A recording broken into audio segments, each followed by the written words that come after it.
What's up, guys? All right, I'm going to go through a few swings that you guys have requested, and we'll talk about them as we go through. The first one is Juan Soto.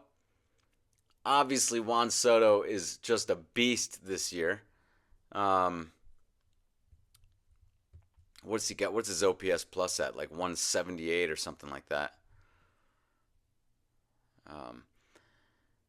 Real crouched at the start. Not a huge fan of crouched. What we tend to see from the best pound for pound hitters is more of an upright position at this point, because guys who use their body more will tend to understand that the kind of the quick movement is going to come later. There's no need to be real crouched at this point. That's obviously not to say that that's extremely consequential as far as how you start here.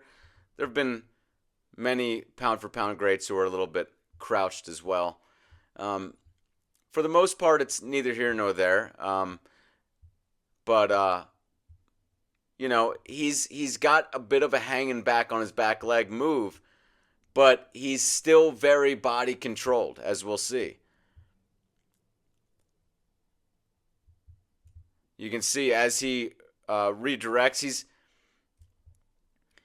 he's kind of tilting backwards. Again, he's hanging more back on his back leg. He's very much of a guy who thinks, and some guys need to think this. I don't really have a problem with it.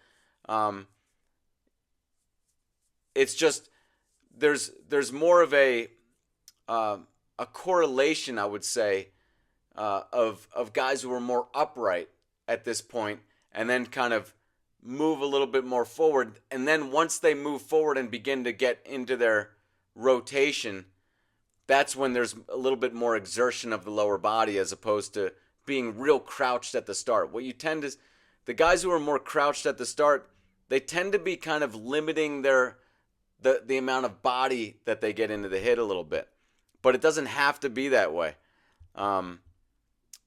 What I'm saying is when they're real crouched, what they will tend to do is use more of their arms, because their body's just a little bit more restricted. But you still will see very body controlled swings in guys who hang back more. I think of like the extreme would be Jeff Bagwell, hanging back quite a bit on his back leg, but still very body controlled as well. Here you can see this is his typical position at contact. This is what I'm talking about, how, yes, he's leaning back, but he still is very body controlled. So if you lean back, the quintessential part is being body controlled. And how do you be body controlled? You don't overexert the back arm. To me, it really all comes down to that. Like, we can talk about all these other things, and yes, there are things that tend to go with a swing that has less back arm exertion, but those things just tend to go with a swing like that. They're more correlated than caused, than causing a good swing. They're more correlated to a good swing rather than causing a good swing. What causes a good swing is not overexerting the back arm at the start of the forward swing. That way you can get your body rotation into it. And if you look at him, like if we just tilted his body more upright, like his torso to be more upright, not leaning back, he would look very much like Ken Griffey Jr. He would look very much like Babe Ruth, like Hank Aaron. Very similar positioning. Again, I just like to see a little bit more of an upright torso at this point. But leaning back is fine as long as you don't overexert the back arm. And there you can see, obviously swings well around, and he's got one of those swings that's very much like kind of drilling himself into the ground. Again, because he leans back so much on his back leg. Here's another swing. This one was a home run. It doesn't matter if they actually make contact or not. We're still looking at a swing. A lot of people think that how these hitters make contact with the ball matters in terms of looking at their swing. It doesn't. So here's contact. This one is a home run to like left center field. And again, very similar positioning at contact, well connected.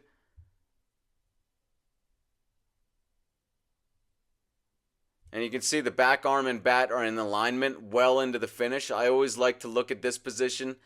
I like to see the back arm and bat in alignment. If the bat was more towards the catcher at this point and there was an angle between his back arm and the bat, that would tell me there's a little bit of flip in the swing. Typically, it will tell me that.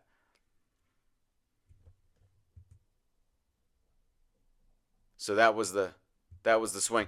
Notice his foot movement here. The deceleration guys who have the back leg kicking backwards at this point. Well, Soto actually does the opposite. He kicks the front leg backwards. So again, that whole teaching where they're actually forcing kids to move their back leg backwards as they go through contact. I mean, you can just see that the swing doesn't look right. You guys should just be able to see that. When these deceleration guys have that back leg kicking back, you should see that doesn't look right. There's probably something mechanically wrong with it if it doesn't look right. Now, I brought up here Carlos Pena because to me, these guys have such similar swings. And they're very similar in terms of many other things too. They're both 6'2", I want to say 225. They both have very similar stats. Each one hits a home run, or Pena hit a home run at about 18 at-bats per home run. Soto is at about high 17 at-bats per home run. They're both, Soto would be top 100 on the pound-for-pound list. And Carlos Pena, I think, is in the 120 range or something like that. But you can see they both had very similar swings. Oh, look, his back foot kicks towards the plate. Here's another look at his swing. Again, very similar positioning to Juan Soto. The key is that back arm is not overexerting. He's not, you can tell at this point because the back shoulder would be up against his chin. It's very loose. It's low. The back shoulder's low. The back arm is loose. It's not overexerting.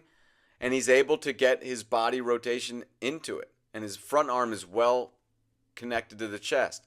Look at how he redirects. This is Carlos Pena, by the way. And again, Soto and Pena have very similar swings. Look at the barrel drop right there. Boom. That is a key move right there. The barrel's dropping. He's not snapping it back. That's a big difference. It's a big difference there.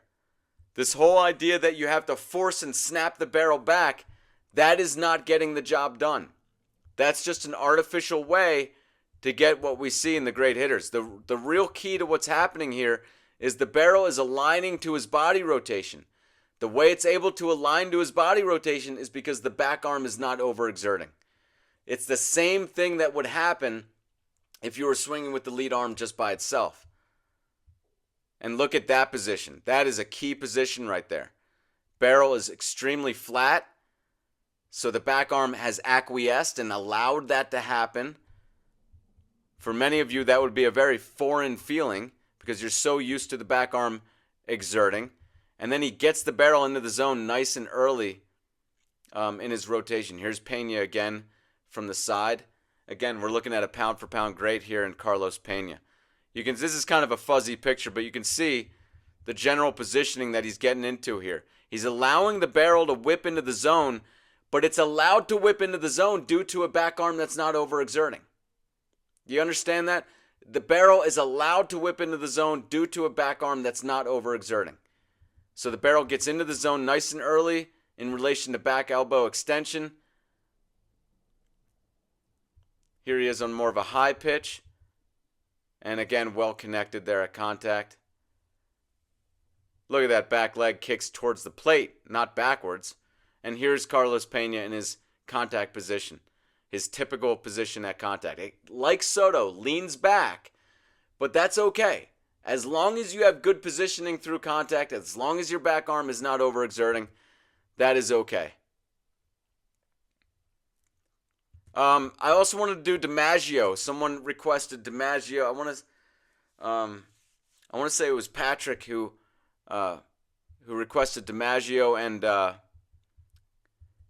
and Molitor, which I think is a great comparison. Dimaggio had a very similar move to Molitor. They're just different in just a small way. Dimaggio is a little bit taller. I want to say he's got 2 inches on Molitor. I think he's got maybe 15 pounds or so, maybe half that. But look at the back arm not overexerting right here. Look at this. Gets front humerus compression. The barrel starts to flatten. The back arm is just letting the lead arm have the structure here. This is a picture of not overexerting, what you're seeing right here. And Dimaggio really seemed to let gravity take his hands from here to contact. Notice how the hands are just kind of dropping. And look at how far he goes into the finish. This is a little bit different than Molitor. You're going to see Molitor doesn't quite go this far into the finish. I think Molitor was more interested in contact. He played in the 80s and 90s when contact was really accentuated.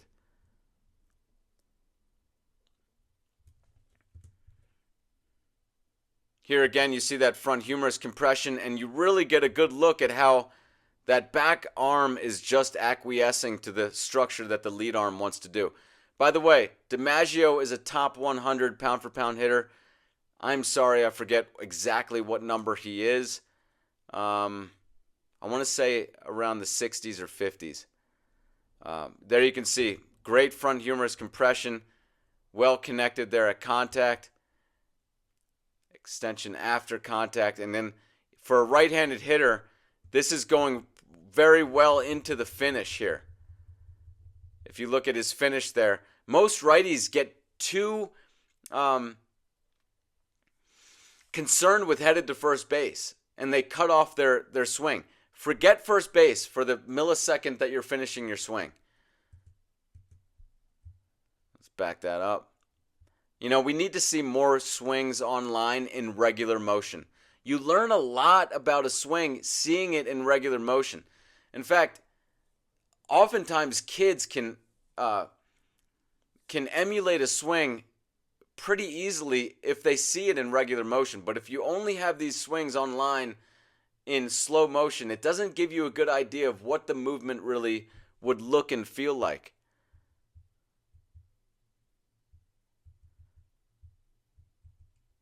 I mean, I am all about analyzing positions, obviously, and I think they tell a lot. But in terms of training and like trying to instill a certain swing into your swing and making changes to your swing, a lot of times you can just view the swing of someone who's hitting really well in regular motion and try to copy that move. And of course, nothing's going to work like just not overexerting the back arm. That's going to work probably better than anything. So there you can see the back arm, again, the hands just being taken by gravity from here to here. Notice this move here. This is key right here. The body rotation is happening, but notice how the hands are dropping. For most people, it's the other way around. The hands are exerting, and the body rotation is starting to slow down. This is a key move right here. The body rotation is happening while the hands are being affected, and the barrel are being affected by gravity. The back arm allows this to happen. Again, just think of swinging with just your lead arm. This stuff happens naturally. And then well into the finish there. Goes well into the finish. Now we see Molitor. See, Molitor he kept his hands a little bit closer. The movement of the legs is very similar, although Dimaggio did maybe a little bit more of a drop forward. But there's very little body movement. You could almost say Molitor doesn't even take a stride. He kind of just does what like Jeff Bagwell and Dante Bouchette did, which is kind of pick up their heel and drop it again. But they're still doing something. Everyone has to do something to kind of get that squat move in order to use your body to swing. It's a good move to do. It's, you know, it's building power up with your body rather than just using your arms. But it is very, back in the 80s and 90s, there were a lot of guys who didn't do much with their lower body before they swung. You can see Molitor is a little more pushy with the hands. Not as much straightness with the lead arm and getting the hands away from him at this point, and a little bit more exertion of the hands outward. And yes, he was a smaller guy, but this is probably why he had a little bit less power. You know, I would have tried to, had I had a chance to work with Molitor, I would have pushed his hands back a little bit as he got into the forward swing. It would be something I would try. I mean, obviously, this is a Hall of Fame hitter. You know, let's first talk, recognize that. But if there was some change that I would want to try, it would be moving his hands back at this point in the swing. He could start any way he wants. He could start like this, but moving your hands back and then getting more front humerus compression would have given him more power. Maybe getting his body more into the hit. Allowing the handle of the bat to be farther away from him here. And the barrel to be flattened out a little bit more. But you can see it's nice flattening action there. He's still got a good lead arm dominant action. You can see he doesn't quite go as far into the finish as Dimaggio. Like I said, his game was set up to more slap the ball, to ensure contact. Ironically, Dimaggio hit for a higher average. That's the thing with a lot of this stuff. People have always assumed that you have to sacrifice power for consistency. It's not really the case. The main thing you're trying to do in hitting is hit the ball as consistently as possible with the most force. That's going to give you the highest average. It's also going to give you the highest the highest amount of home runs. Yes, you can approach it as I'm going to be a slap hitter and slap it around the field, and that can give you a high average. I just think that's a hard way to go about it. I mean, if you just approach it, I'm just going to try to hit the ball as hard as I can on every swing, the average will take care of itself, and the home runs and the high slugging percentage will take care of itself. When I did the pound for pound equation based on OPS plus, which has more of the batting average factor in it, basically it was the same list as I have now, which is based on home runs. People think, oh, you shouldn't have based it on home runs. Guys, it's not that much different if you base it on OPS plus or home runs. The list, and I've had guys send me lists based on a bunch of different things. It doesn't really change. And the reason why it doesn't change is the best hitters are simply guys who hit the ball with the most force, the most consistently. And that's really the name of the game in hitting. You can see a little bit more back arm exertion. This is a very nice connected position at contact. But in comparison to Dimaggio, just doesn't have quite as much extension of the lead arm and front humerus compression, and not as much, barrel flattening. A little bit more pushy, basically. But still a great swing, very lead arm dominant, and ended with a 306 average, and was pretty good at hitting home runs. And you can see why. I mean, this is an extremely lead arm dominant swing action. There's no flip. But it is very Dimaggio-like. It definitely is very Dimaggio-like. Last guy I want to do is Kyle Tucker. Had a bunch of requests for this guy as well. And everyone's saying he is a prototypical lead arm dominant hitter. And he's leading the league in home runs. Got 17 right now. I said in the beginning of the year before it started, I think this guy's a future MVP. Maybe this is the year. Very much Albert Bell, Mel Ott in his action here. You could even say Jackie Robinson. He's casted at this point, right? Look at how casted the bat is. And then what I want you guys to do if you're going to experiment with casting the bat is you're going to cast it out at this point in the swing.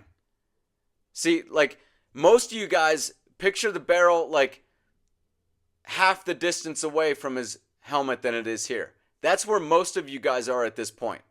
So this would feel a lot different. This is going to feel like you're completely casted out. It's going to feel weird. What this does, this was kind of the idea behind my first training aid, the MP30. Had a really thick handle. It basically takes the ability to use the wrists out of the swing. What else do you have to use? If you don't have the wrists, you have the body. So this can be a very quick change that people can make to their swing like immediately and literally start hitting the ball better like right away. Because it just kind of forces you to use more of your body rotation to hit the ball. The idea is you're going to feel it casted out here, and you're going to, yes, it's going to get some lag, a little bit more lag as you go here, but it's still not as much as what would be if you had the bat more wrapped and then got into lag. You would have a lot more, right? So basically, if you're going to have it casted out, yes, you can get lag here, but just get less than you would normally. So it's just the range of motion that your bat is taking is just more of an extended out range. So your lag is still going to feel like quite a bit of casting going on. I mean, this is an extremely foreign position to most of you guys. You guys would be like, oh my God, how does he even do this? It would feel so different to you to feel in this position at this point that you see him at. And you can see the front humerus compression.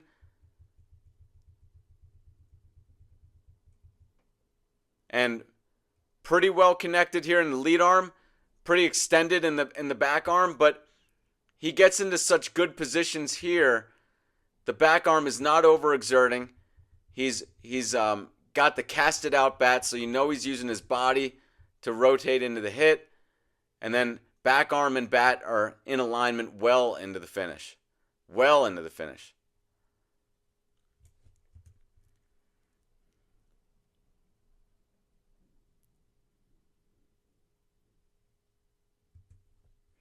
Here's that move where his barrel is starting to cast out as he gets into the forward swing. This tells me that he is very lead arm dominant. His back arm is not overexerting. The guys who get the back arm overexerting, the bat tends to work in the opposite direction at this point. It's getting closer, and then they're starting to already fire out the hands. He is slotting the barrel here. And Tucker does achieve most commonly a very connected or a very disconnected position at contact. But he can achieve a more connected position as well. There you can see a well-connected position. This is kind of the option that he has. If he needs to reach out and get it, he can. If he needs to be more connected at contact, he can. This is beautiful positioning here at contact.